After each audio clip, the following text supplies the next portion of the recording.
Many homeowners are not aware that repairs to the exterior water service or sewer septic lines that run between your home and the public utility connection are the responsibility of the homeowner. Information for Savannah homeowners, please reply by, "My city has partnered with this company." Have you ever gotten a letter like this from your city? Hi, my name is Julia M. Spencer. I'm a real estate advisor, investor, and your #1 source for real estate advice online. And in this video, we're going to talk about warranty services that are being peddled to homeowners through your city or your county. So through my 30 years of experience as a landlord, homeowner, and just a regular person living in a home, how many times has an actual service line or plumbing line from my home where I was staying or living or that I owned that goes to the public connection, how many times has that actually burst completely? Zero. In 30 years, zero. So let's talk a little bit more about this because this is very significant. How many times did I have a pipe actually replace a section of it?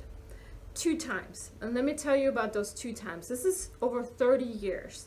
So this is kind of like a video that will explain to you whether or not this is a good warranty for you to get or not, whether it even makes sense, and what kinds of things you need to consider in order to make a good decision about this. So the first thing that I did when I got this letter from the city where I live, basically, I called my very trusted contractor, Joe, and asked him if this company that is selling this warranty service through the city, if what they claim is actually true. And what they're saying in this letter is basically that it can cost up to $8,500 per call in order to repair a water line from a home to the street connection. And I also asked him how common these actually happen. And he's a contractor, that is what he does for a living. He's seen way more than I have even in my 30 years. So I asked him this, and his answer was this: unless your house sits a mile or a significant distance from the street and you have to replace the entire thing. The problem with that comes when you have to call an excavator to dig it up. That's going to be really the one thing that's going to cost a lot of money. So you have to also find the drains, the house drains, and that's going to be digging around in the yard until you find them, unless the homeowner actually knows where they are, and to replace that whole entire line to the street. Then you have to basically cover it up back with the excavator. This job should never, ever, ever cost $8,500 for any house that he's ever done, and he's never heard of a price that high. So the part that costs is having to dig in the yard looking for the drain. A drain pipe can actually last forever, and that is actually the thing that this warranty company claims they need to replace in case it bursts, but it actually lasts forever, and one must simply rotor root the inside of it to get the clogs out. And that actually has happened to me quite frequently. In this particular house where I'm actually standing right now, that happened to me at least 5 or 6 times.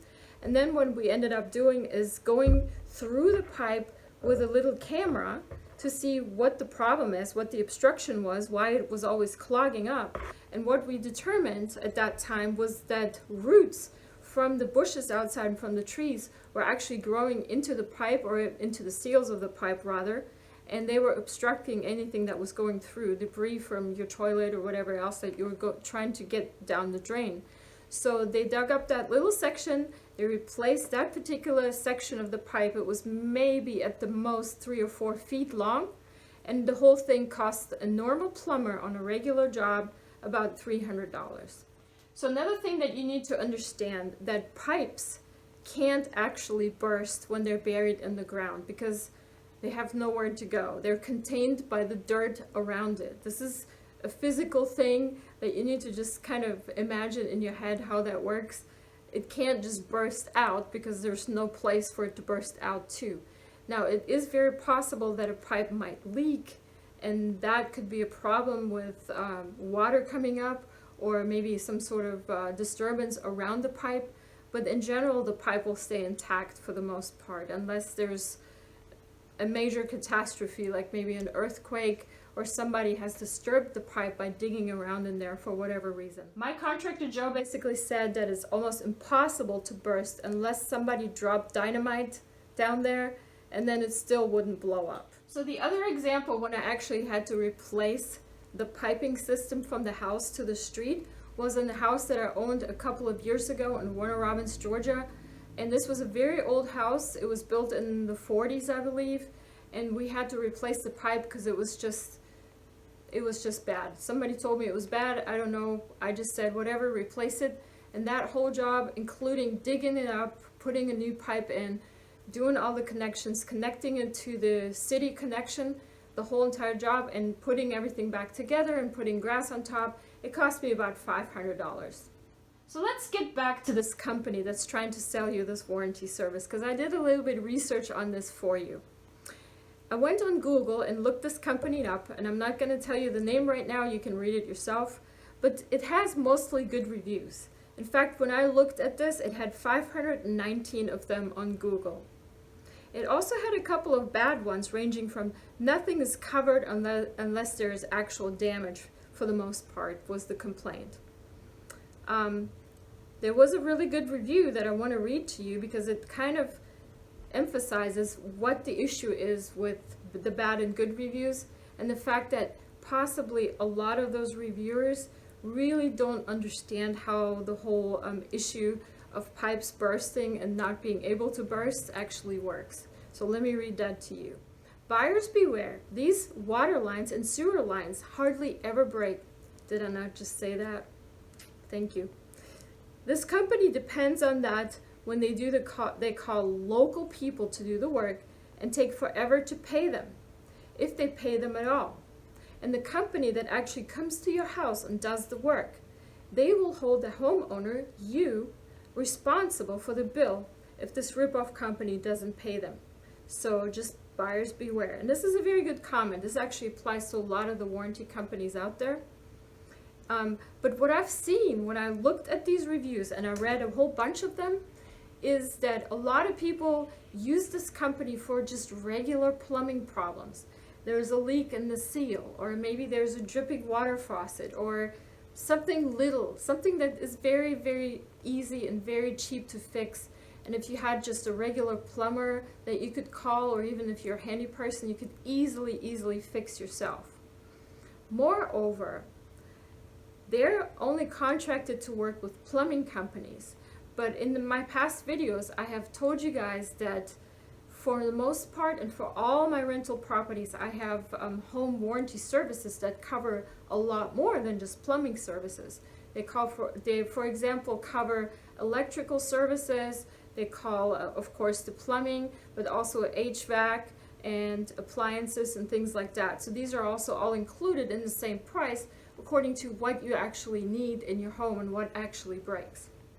So what I'm trying to say to this, what's the purpose of hiring a warranty company that specifically only covers plumbing issues and that actually focuses on covering plumbing issues that will rarely ever happen, when you can just get a warranty company that covers a lot of more services for exactly the same price? That's the question you should ask yourself. So let's talk about the costs. In this letter that I have, and I'm going to show it to you at the end of this video or throughout this video, they actually give you a little bit of a payment plan of how much they want you to pay. It's a monthly commitment. It's basically like a subscription service. Now, mind you, you're not actually paying the plumber to do this work. They're paying the plumber if you call them to get the plumber to do this work for you. So they're basically a middleman between you and the plumber. And what I think is a very sneaky thing is the fact that it's sent to homeowners in cities by the actual city. So they're endorsed by the city, they're contracted with the city. Probably the city gets some sort of kickback on this, which is fine, but I want you to understand where your money actually goes. So part of this cost that you're investing on this, on a problem that you are scared to believe is going to happen, that most likely will never happen, part of that money goes to a middleman that takes your call and then calls a plumber on the other side to send to your place. So why don't you just call the plumber yourself, is what I'm trying to say. Is it worth it? Here's some of the things that you need to consider to figure out whether this is actually something that is worth it for you. The very first thing that you need to think about is the age of your home. That's kind of universal for just about any warranty that you buy. If you have a brand new home that was built this year, it's not very likely that the plumbing is going to go bad in there. And it's probably built according to modern building standards and building codes, and it's going to be fine. The second thing that you need to consider in order to determine if this warranty is right for you is, quite honestly, the distance from your home to the street. So if you have a home that lays way back, like a mile back on your property, and you have a line that goes, and you don't have a well, but the line goes all the way from your home to the street, maybe that's something to think about. But even then, I don't even think it's worth it, because not the whole thing will ever blow up at any one time. It might be a section, it might be maybe a bigger section, but it will never be $8,500. That's baloney. Another thing that you need to consider is to check your home warranty, because a lot of home warranties actually cover these kinds of issues. So check with your regular insurance agent that is insuring your home right now to see what kind of plumbing breaks or water issues or flood issues are covered under your regular homeowner's warranty. And then also check to see if you have any kind of homeowner's warranty, which covers all these other things that I talked about: electrical, plumbing, HVAC, and appliances, where this kind of problem might be included. So it definitely pays to read your policies. So in order to make a good decision, make an informed decision, lay down your risks and lay down your benefits. If you're absolutely not handy, you don't know how to do plumbing issues, but you want to make sure that you're safe and you have low risk with any of this happening, then consider getting a homeowner's warranty. In any case, I would not recommend this warranty. This is not needed warranty in my opinion. If you have any more comments on this and you want to write me at the bottom of this video, I do want to hear from you. Specifically, if you bought that warranty before, this is a specific warranty that is peddled by your city, by your municipality, by your county to homeowners, and it typically comes on a letterhead from the city or from the county, so it looks very official. And there's a lot of kind of like scare tactic kind of things in there in order to tell you that it's going to cost a lot of money if you don't get this insurance, and it's going to hurt you if you don't have it, and did you even know that you're responsible for this? Don't even go into that, but very much consider the age of your home, how far is your home from the street, and if you want to get extra insurance, just call a local plumber and ask them, how often does this happen? How much does it cost to fix? And can I just get you on the short line in case something like that should ever happen to me? But I can guarantee you it probably won't. So I hope this video was useful. It's the first time, one of the first times anyways, we're using a green screen. So give me some feedback on how you like it, and if you like it, what you'd like to see improved. And leave me comments at the bottom of this video. I love them. And make sure you subscribe on my website as well to my newsletter. I hope you have a great day investing. My name is Julia M. Spencer, and I'm here to help you. Thank you. Bye-bye. For your free guide to real estate investing, visit juliamspencer.com.